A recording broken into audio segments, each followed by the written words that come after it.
Becky Lander here. Welcome to Make Money Monday. I am so happy you're here joining us today. Today we're switching things up a little bit. I am live every Monday at 9 a.m. Pacific, noon Eastern time with a money-making tip to help you grow your direct sales biz faster.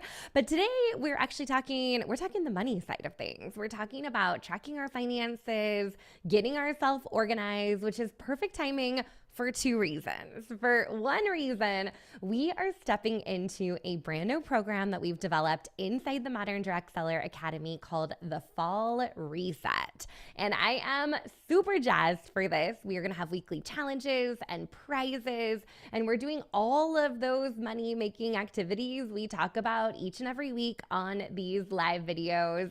Everything from our active selling strategies, we're talking about building relationships, we're talking about creating content.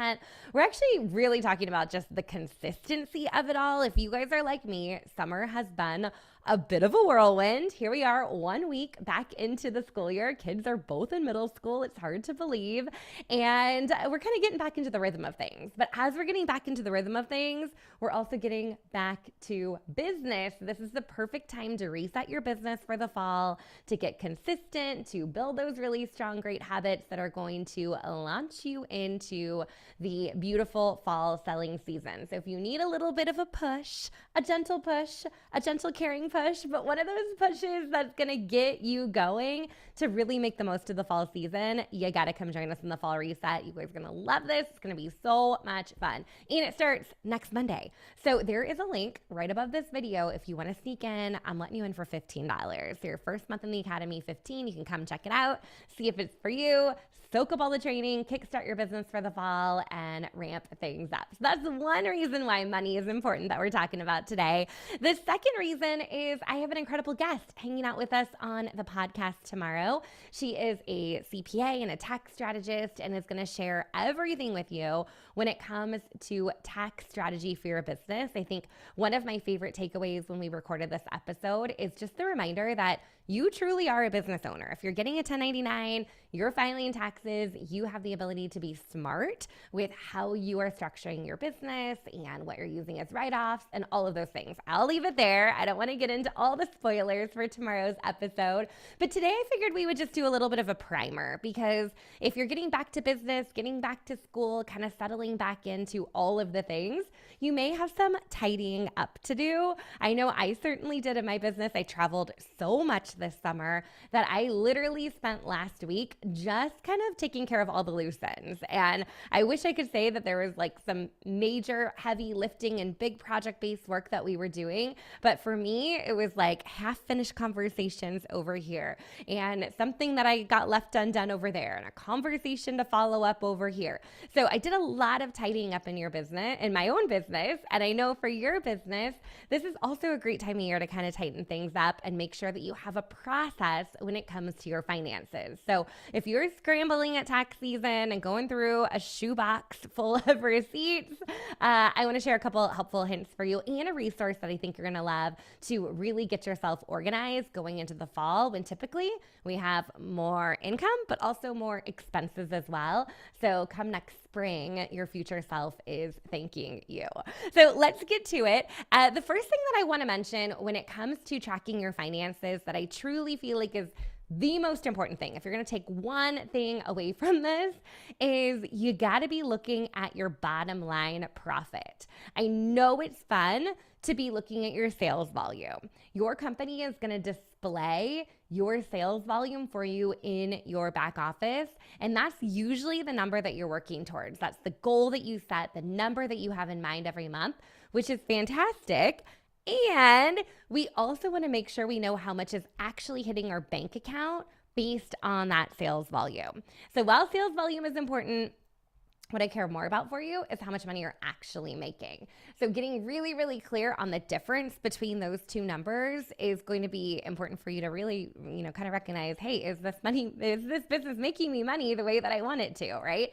So back office is fantastic. Pace, stubs are even more important because that's going to be the actual take home. And then you're going to have expenses to deduct. Maybe you hop into our $15 Academy promo. You take that off. Maybe you buy supplies for a vendor event. You got to take that off, right?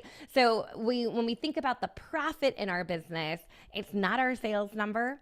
It's not our paycheck number. It is actually the money that we make after our expenses. And you don't want to wait until the end of the year to do that kind of math. So keep track of that. We have an income and expense tracker document that we'll link to with this week's episode. It's totally free. It's a Google Sheet. You can download it and just start plotting all of your information in there. So you have a really clear idea of those income, those expenses, and then of course the profit that you're making in your business.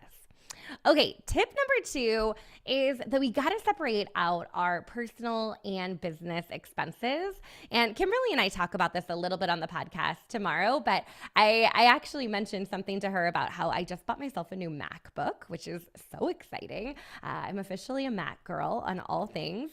But when I went to go buy it, I was going to buy it at Costco. They had a pretty good price on it. And I was like, oh, hey, I have all those like rebate things that you get with your Costco membership. I should go use those. And I think I have a Costco gift card. And I was just thinking like, yeah, why pay full price? I got all these coupon things. And I reminded myself, or maybe Jeremy reminded me, like, hold on, wait a minute. This is not a personal expense. This is a business expense. We should be using our dedicated business account to pay for this, not using our personal coupons for it. I'll save that for the next grocery haul. But for the laptop, like that is 100% a business expense. So let's pull that out of the business.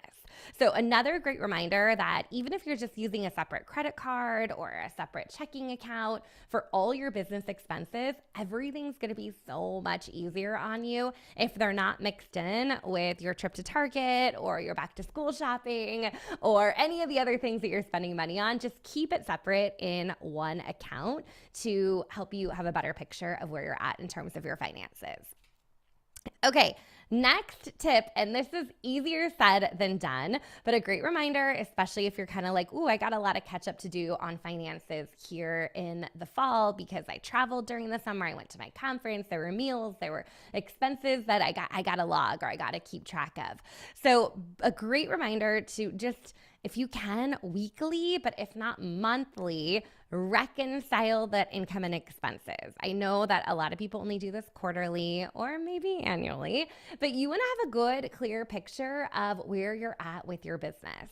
So just a great reminder to mark your calendar once a week or once a month that you have a hot date with your finances to make sure you're tracking everything and everything's organized. And I promise it's going to be a whole lot less painful at the end of the year when you have to reconcile all of that. So making that a habit, just something you do as part of your business weekly or monthly, is going to save you a ton of time in the long haul when you're trying to think back like, oh my gosh, what did I spend money on? Or what was this for? Or all of those details, right?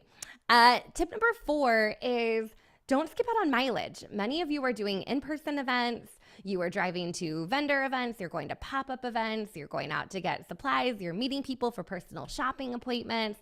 That is all something that you should be tracking. So when it comes time for taxes, you have everything organized with your mileage. And there are a lot of free apps out there that you can use that will actually sync up to your car, and you can write down if it was a personal trip or a business trip to make it so much easier for you to track that mileage and take that mileage deduction. So great reminder on that.